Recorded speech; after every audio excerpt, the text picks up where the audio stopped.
Hi. അപ്പോൾ ഞാനിന്ന് പുറത്ത് പോകാൻ ഒരുങ്ങിയപ്പോഴേ ഞാൻ വിചാരിച്ചൊരു ഗെറ്റ് റെഡി വിത്ത് മീ ചെയ്യാമെന്ന് കേട്ടോ. ഇത് ഞാൻ തന്നെ പ്രിപ്ലേറ്റ് ചെയ്ത സാരിയാണ്. ഇത് കൊടുത്തുകൊണ്ട് തന്നെ ഞാൻ ഫംഗ്ഷന് പോകാം കേട്ടോ. അപ്പം എൻ്റെ നല്ല ഓയിലി സ്കിന്നാണ്. അതുപോലെ തന്നെ നന്നായിട്ട് മൂക്കുരു വരികയും ചെയ്യും. പക്ഷെ വന്നു കഴിഞ്ഞാൽ അത് നന്നായി കറുത്ത പാടാവുകയും ചെയ്യും കേട്ടോ.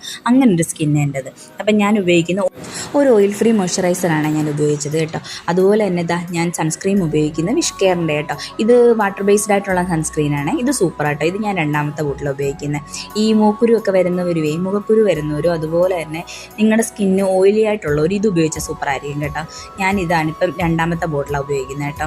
അത് നന്നായിട്ട് തേച്ചിട്ടുണ്ട്. കാരണം മഴ ഉണ്ടെങ്കിൽ പോലും ഇപ്പം നല്ല അത്യാവശ്യം വെയിലുണ്ട് കേട്ടോ ഇടയ്ക്കിടയ്ക്ക്. പിന്നെ ഇതാണ്ട് ഞാനൊരു കളർ കറക്റ്റർ ഉപയോഗിക്കുന്നുണ്ട്. ഇത് ഇൻസൈറ്റിൻ്റെ ഒരു കളർ കറക്റ്റിംഗ് പാലറ്റ് കേട്ടോ. അതിനകത്ത് ഓറഞ്ച് നിറത്തിലുള്ളതാണ് ഞാൻ കണ്ണിന് ചുറ്റും ഉപയോഗിക്കുന്നതും. അതുപോലെ തന്നെ എനിക്ക് ഇടയ്ക്കിടയ്ക്ക് ഡാർക്ക് സ്പോട്ട് ഉള്ളിടത്തൊക്കെ ഉപയോഗിക്കുന്നുണ്ട് കേട്ടോ. ഈ ഡാർക്ക് സ്പോട്ടെന്ന് പറഞ്ഞാൽ എനിക്കിതുപോലെ തന്നെ വന്നാൽ പിന്നെ മാറാൻ ഭയങ്കര പാടാണ്.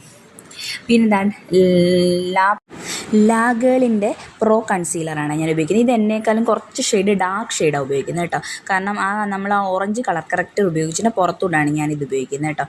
ഇത് എൻ്റെ ഷെയ്ഡിനേക്കാളും കുറച്ചുകൂടി ഡാർക്ക് കളറാണ് ഞാൻ ഉപയോഗിച്ചത്.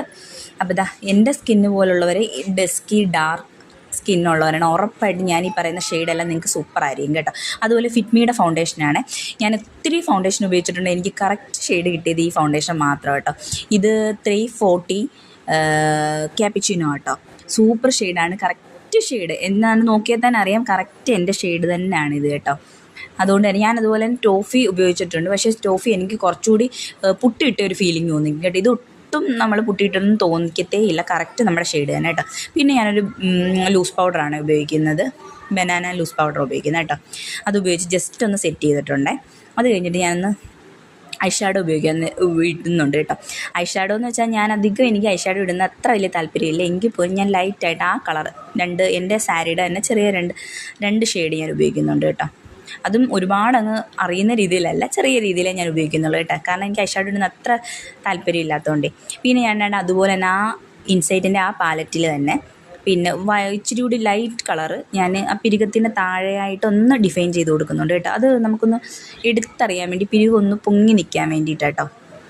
പിന്നെ ഒരു ഐബ്രോ പാലറ്റിനകത്തുനിന്ന് ഞാൻ എനിക്ക് സത്യം പറഞ്ഞാൽ ഞാൻ പിന്നെ ആ ലൈറ്റ് കളറ് ബ്രൗൺ കളർ ഞാൻ അങ്ങനെ ഉപയോഗിക്കാറില്ല കേട്ടോ. ഞാൻ ആദ്യം ആ ബ്ലാക്ക് കളർ വെച്ച് തന്നെ വരച്ചിട്ടാണ് ഞാൻ പിന്നെ ലൈറ്റ് കളർ വെച്ച് ബ്രൗൺ കളർ വെച്ച് ഞാനൊന്ന് ഷെയ്ഡ് ചെയ്ത് കൊടുക്കുന്നതേ ഉള്ളൂ കേട്ടോ. പിന്നെ ഒരു ബ്രൗൺ കളർ ലിപ്പ് ലൈനർ ഉപയോഗിച്ചിട്ട് ഞാൻ ലിപ്പ് ലൈൻ ചെയ്ത് കൊടുക്കുന്നുണ്ട് കേട്ടോ. എനിക്ക് ബ്രൗൺ കളർ ഇഷ്ടം, വേറെ എന്ത് കളർ ഇട്ടാലും എനിക്ക് ചേരാത്ത പോലെ തോന്നുന്നുണ്ട് കേട്ടോ. കാരണം ഈ ഡാർക്ക് സ്കിൻ ആയതുകൊണ്ട്, ഡസ്കി സ്കിൻ ആയതുകൊണ്ട് എല്ലാം തെറിച്ച് നിൽക്കുന്ന പോലെ തോന്നും കേട്ടോ. പിന്നെ ഞാൻ എൻ ബൈ ബൈയുടെ